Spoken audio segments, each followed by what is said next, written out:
Hello दोस्तों, स्वागत है एक बार फिर से आप सबों का आपके अपने प्यारे यूट्यूब चैनल ज्ञानी गुरुकुली में। दोस्तों, इस वीडियो में हम क्लास 12th वालों का पॉलिटिकल साइंस का जो 3 अप्रैल का एग्ज़ाम होने वाला है उससे रिलेटेड हम बहुत ही महत्वपूर्ण क्वेश्चन बताने वाले हैं। तो चलिए शुरू करते हैं बिना किसी देरी से। अगर आप हमारे चैनल पर नए हो, चलिए देखिए, आपका पहला सवाल है, किस देश ने नाटो में अमेरिकी नेतृत्व का विरोध किया था?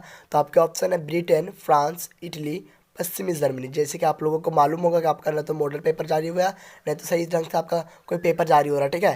तो हमारे द्वारा जो बताए गए प्रश्न है, आप उसे अगर कर लेंगे तो अच्छे अंक लाइए, 40 में 40 आएगा, ठीक है। तो इसका सही जवाब हो जाएगा ऑप्शन नंबर बी, फ्रांस, ठीक है। अगला सवाल, सवाल नंबर दूसरा देखिए, बोल्शेविक क्रांति कहाँ हुई थी? तो बोल्शेविक क्रांति कहाँ हुई थी? आपके ऑप्शन है फ्रांस, इंग्लैंड, रूस या जापान।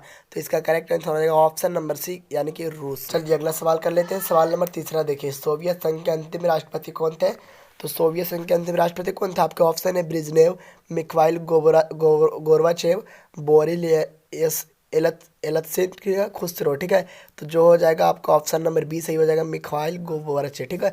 सोवियत संघ के अंतिम राष्ट्रपति पूछे तो मिखाइल गोर्बाचेव, और अगर प्रथम राष्ट्रपति पूछे तो निकिता खुसरो, यानी ऑप्शन नंबर डी सही होता, ठीक है, अगर प्रथम पूछता तो। लेकिन यहाँ पे अंतिम पूछ रहा है तो इसका ऑप्शन नंबर बी सही हो जाएगा, मिखाइल गोर्बाचेव, ठीक है। अगला सवाल, सवाल नंबर 4 देखिए, खुले द्वार की नीति को किसने अपनाया? तो खुले द्वार की नीति को जो अपनाया था वो अमेरिका अपनाया था। इसका ऑप्शन नंबर बी सही हो जाएगा, अमेरिका। चलिए अगला सवाल कर लेते हैं। सवाल नंबर 5 देखिए, कौन आसियान का सदस्य नहीं है? आपके ऑप्शन है सिंगापुर, श्रीलंका, फिलीपींस, इंडोनेशिया। तो इसका ऑप्शन नंबर बी सही हो जाएगा, श्रीलंका, ठीक है। अगला सवाल, सवाल नंबर 6 कर लीजिए, एशिया का वह कौन सा देश जो अकेले G8 का सदस्य नहीं है?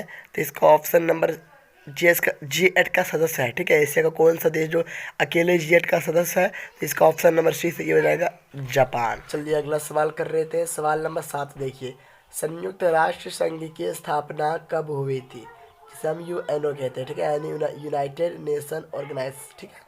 तो इसकी स्थापना कब हुई थी? तो इसका ऑप्शन नंबर सी सही हो जाएगा, 24 अक्टूबर 1945, ठीक है, ऑप्शन नंबर सी, ठीक है। अगला सवाल देखिए, सवाल नंबर 8 देख लीजिए, भारत से शांति सेना श्रीलंका कब भेजी गई थी?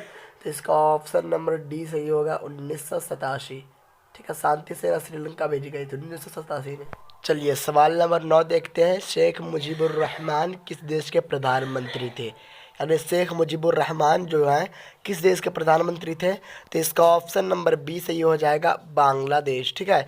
चलिए अगला सवाल करते हैं। सवाल नंबर 10 देखिए, सार्क का प्रथम शिखर सम्मेलन कहाँ हुआ था? सार्क को जो है ना दक्षिण एशिया कहते हैं, ठीक है।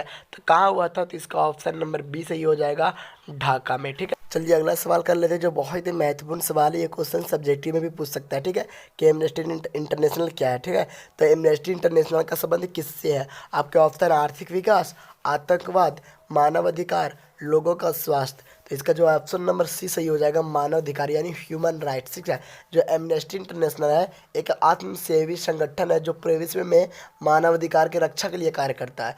यह मानवाधिकार से जुड़ी रिपोर्ट तैयार करता है और उसे प्रकाशित भी करता है, ठीक है, जिससे सरकार को किरकिरी हो जाती है क्योंकि वह उसके आर्थिक क्योंकि वह उनके दुर्व्यवहार को समाप्त करना चाहती है, ठीक है। यह है एमनेस्टी इंटरनेशनल का उद्देश्य, ठीक है। तो आप समझ गए होंगे। आप इसे सब्जेक्टिव में भी लिख सकते हो क्योंकि सब्जेक्टिव में भी ये क्वेश्चन बार बार पूछा जा रहा है। तो ये सवाल नंबर 12 देखिए, सुरक्षा परिषद में कितने अस्थायी सदस्य हैं? तो इसका ऑप्शन नंबर सी सही हो जाएगा, 10, क्योंकि वहाँ अस्थायी सदस्य पूछ रहा है।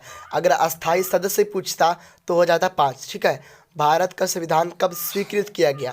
यानी कब जो बनकर तैयार हो स्वीकृत हो जाएगा, option number C is correct answer. चलिए अगला सवाल कर लेते हैं, जो बहुत ही महत्वपूर्ण सवाल है। सवाल नंबर 14 देखिए, किस भाषा के आधार पर 1953 में आंध्र प्रदेश का गठन किया गया? यानी आंध्र प्रदेश का गठन कब किया गया?